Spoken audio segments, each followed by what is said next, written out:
गाजरचा हलवा। आज मी बनवत आहे गाजरचा हलवा। पहिले मी गाजर कद्दूकस करून मस्त त्याला शिजून घेतले आहे आणि आता साखर टाकून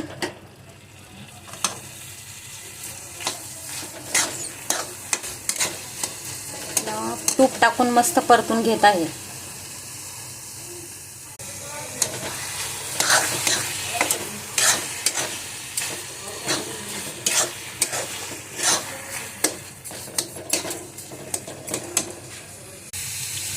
आता आपण याच्यामध्ये टाकू थोडासा काय म्हणतात त्याला मावा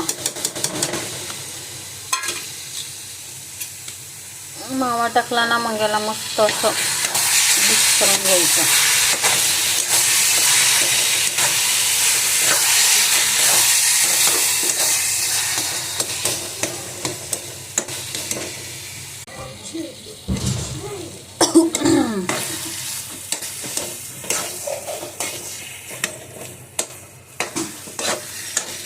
ह्याच्यामध्ये बदाम काजू टाकायचे होते पण नाही टाकणार मी, कारण बदाम काजू टाकले तर मग पियुष खाणार नाही, म्हणून बदाम काजू नाही टाकत आहे।